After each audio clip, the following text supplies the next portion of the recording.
ನೋಡಿ ಪ್ರೀತಿಯ ದ್ವಿತೀಯ ಪಿ ಯು ಸಿ ವಿದ್ಯಾರ್ಥಿಗಳೇ, ಈ ಒಂದು ಪಾಠ ಬಹಳ ಇಂಪಾರ್ಟೆಂಟ್ ಅಂದರೆ ಬಹಳ ಇಂಪಾರ್ಟೆಂಟ್ ನಿಮ್ಮ ಆ್ಯನ್ಯುವಲ್ ಎಕ್ಸಾಮಿಗೆ. ಅದು ದಿ ಗಾರ್ಡನರ್ ಅಂತ, ಹೌದಲ್ವಾ? ಗಾರ್ಡನರ್ ಪಾಠದಿಂದ 3 ಮಾರ್ಕ್ಸಿನ ಪ್ರಶ್ನೆಗಳು ಹಾಗೂ 2 ಮಾರ್ಕ್ಸ್ ಕ್ವಶನ್ಸು ಬರುವ ಸಾಧ್ಯತೆ 99% ಇರುತ್ತೆ.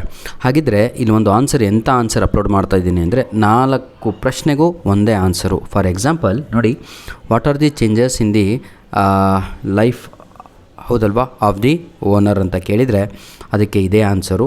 ಅಥವಾ whether the arrival of the old man was good or bad, good or curse for the owner's wife ಅಂದರೂ ಇದೇ ಆನ್ಸರ್ ಬರೀಬೇಕು.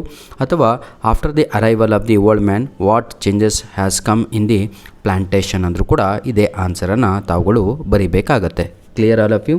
Very good. ಹಾಗಿದ್ದರೆ ಇಲ್ಲಿ ಪಾಯಿಂಟ್ ವೈಸು ಆನ್ಸರನ್ನು ಮಾಡಿದ್ದೇನೆ. ರೀಸನ್ ಇಷ್ಟೇ, ಕಲೀಲಿಕ್ಕೆ ಈಸಿ ಆಗಲಿ ಮಕ್ಕಳಿಗೆ ಅಂತ. ಎಲ್ಲರೂ ಕೂಡ ನಾನು ಹೇಳುವಂಥದ್ದು ಇಷ್ಟೇ ಪ್ರೀತಿಯ ವಿದ್ಯಾರ್ಥಿಗಳೇ, ಈ ರೀತಿಯಾಗಿ ಪಾಯಿಂಟ್ ವೈಸು ಎಕ್ಸಾಮಲ್ಲಿ ಬರೀಬಾರ್ದು. ಇದೇ ಆನ್ಸರನ್ನು ಸೇರಿಸಿ ಕಂಟಿನ್ಯೂಸ್ ಆಗಿ ಬರ್ಕೊತ ಹೋದರೆ ನಿಮಗೆ ಪ್ಯಾಸೇಜಾಗಿ ಆನ್ಸರು ರೆಡಿ ಆಗುತ್ತೆ. ಕ್ಲಿಯರಾ? ಇದು ಕಲಿಯುವ ಉದ್ದೇಶದಿಂದ ಈ ರೀತಿಯಾಗಿ ಮಾಡಿರುವಂಥದ್ದಾಗಿರುತ್ತೆ. ಹಾಗಾಗಿ ನಾನು ಹೇಳುವಂಥದ್ದು ಇಷ್ಟೇ ನಿಮಗೆ, ಆಯಿತಾ? ಆ 4 ಪ್ರಶ್ನೆಗಳಿಗೂ ಇದೇ ಉತ್ತರ ಆಗಿರುತ್ತೆ. ಮತ್ತೊಮ್ಮೆ ಆ ಕ್ವಶನ್ಸನ್ನು ರಿಪೀಟ್ ಮಾಡ್ತಾ ಇದ್ದೀನಿ. After the arrival of the old man what changes has come in the life of plantation of the owner ಅಂತ. ಇನ್ನೊಂದು ಪ್ರಶ್ನೆ ಏನು ಅಂತ ಹೇಳಿದರೆ, why the owner's wife started to worry about her husband ಅಂತ ಕೇಳಿದರು. ಇದೇ ಆನ್ಸರನ್ನು ತಾವುಗಳು ಬರಿಬೇಕಾಗತ್ತೆ. ಅರ್ಥ ಆಗುತ್ತೆ ಎಲ್ಲರಿಗೂ? Very good. ನಂತರದಲ್ಲಿ ಅಜ್ಜ ಬಂದಾದ ಮೇಲೆ ಅಂದರೆ ದಿ ಪ್ಲಾಂಟೇಷನ್, ಇನ್ನಗೆ ಮಾಲಿ ಅಂತ ಹೇಳಿದ್ರೇ ಗಾರ್ಡನರ್ ಅಂತ. ಆ ಗಾರ್ಡನರ್ ಬಂದಾದ ಮೇಲೆ, ಅಜ್ಜ ಬಂದಾದ ಮೇಲೆ, ಇಲ್ಲಿ ಅಜ್ಜ ಲಾಸ್ಟಿಗೆ ಫೈನಲ್ ಆಗಿ ನಮಗೆ ಗೊತ್ತಾಗೋದು ಏನು ಅಂದರೆ that old man is nothing but a Thammanna ಅಂತ. ತಮ್ಮಣ್ಣ ಆ ಒಂದು ಪ್ಲ್ಯಾಂಟೇಷನ್ಗೆ ಬಂದಾದ ಮೇಲೆ ತನ್ನ ಊರನ್ನು ಬಿಟ್ಟು ಏನೆಲ್ಲ ಬದಲಾವಣೆಯನ್ನು ತರ್ತಾನೆ ಅಂತ ಕೇಳಿದರೆ ಇದೇ ಆನ್ಸರನ್ನು ತಾವುಗಳು ಬರೀಬೇಕಾಗತ್ತೆ. ಇಲ್ಲಿ ಸಂಪೂರ್ಣವಾಗಿ ಇವೆಲ್ಲ ತಾವುಗಳು ಆನ್ಸರ್ ಬರೆದಾದ ಮೇಲೆ ಇಲ್ಲಿ ಲೆದಾರ್ಜಿಕ್ ಅಂತ ಇದೆ ಅಲ್ವಾ, ಈ ವರ್ಡು ನಿಮಗೆ ಡಿಫಿಕಲ್ಟ್ ಅನಿಸಿದರೆ ಏನಂತ ಬರ್ಕೊಳ್ಳಿ ಅಂತ ಹೇಳಿದರೆ ನೋಡಿ, ಲೇಝಿ ಅಂತ ಬರ್ಕೊಳ್ಳಿ, LAZY ಅಂತ. ನೋಡಿ, he become lazy and stayed away from hard work ಅಂತ. ಹಾರ್ಡ್ ವರ್ಕಿಂದ ಬಹಳ ದೂರ ಉಳಿದುಕೊಂಡ ಅಂತ, ಆಯಿತಾ? ಈ ರೀತಿಯಾಗಿ ತಾವುಗಳು ಬರ್ಕೋಬೇಕಾಗತ್ತೆ. His wealth social prestige rose higher, ಆಯಿತಾ? ರೋಸ್ ಅಂತ ಹೇಳಿದರೆ ಪಾಸ್ಟೆನ್ಸ್ ಆಫ್ ರೈಸ್ ಅಂತ ಅಷ್ಟೇ, ಮತ್ತೇನು ಇದ್ದಿಲ್ಲ. ಇದು ಕೂಡ ನಿಮ್ಮ ಕೀ ಪಾಯಿಂಟ್ ಆಗುತ್ತೆ. ಆನ್ಸರ್ ಎಂದು ಯಾವುದು ಅಂತ ಹೇಳಿದರೆ ಫ್ರೆಂಡ್ಸು ಹಾಗೂ ವಿಲೇಜ್ ಅಂತ ಇದೆ ಅಲ್ವಾ, ಅದು ಕೂಡ.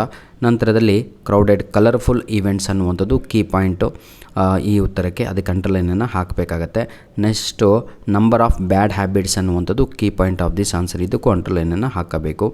ನಂತರದಲ್ಲಿ ಓನರ್ಸ್ ವೈಫ್, ಅದಕ್ಕೆ ಅಂಡರ್ಲೈನ್ ಹಾಕಬೇಕು. 3 ಜನಕ್ಕೆ ಇಲ್ಲಿ ಅಂಡರ್ಲೈನ್ ಹಾಕಿ, ಒಂದು ಓನರಿಗೆ ಅಂಡರ್ಲೈನ್ ಹಾಕಬೇಕು, ಇನ್ನೊಂದು ಓನರ್ಸ್ ವೈಫಿಗೆ, ಹಾಗೂ ನಮ್ಮ ಗಾರ್ಡನರಿಗೆ ಅಂಡರ್ಲೈನನ್ನು ಹಾಕಬೇಕು. Nothing but the old man ಅಂತ, ಹೌದಲ್ವಾ?